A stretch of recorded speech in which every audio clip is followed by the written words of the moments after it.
So ayun mga pare, nag-request nga pala si madam ng adobong manok. Eto pa naman yung lutong kahinaan ko. Iniwa ko na nga pala dyan yung sibuyas at luya.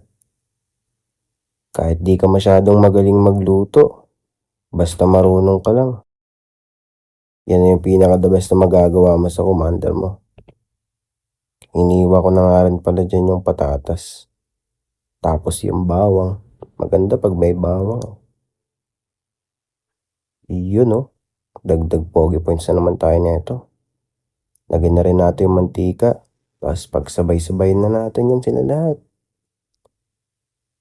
Tapos gisayin na rin natin yung manok. Yun oh. Sabay mekos-mekos na yan, insan. Tornado! Alright.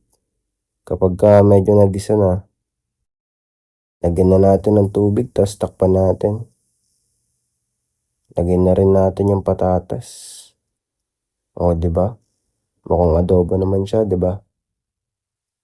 Pwede na yan. O. Tapos, mekos-mekos ulit natin, sabay takpan. Magmumukhang adobo rin yan. Sarap. Lagyan na rin natin ng toyo kahit marami na sila niyan. Lagyan pa rin natin. Tapos konting suka. Tapos magic tamis. Para magmukhang masarap. Mas nagmumukha na siyang adobo ngayon kaysa kanina. Lagyan na rin natin ng konting pangpagana. Paborito niya yan eh.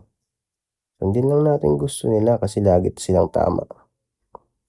Tapos, ihain na natin sa kanya. Magustuhan kaya ni madam.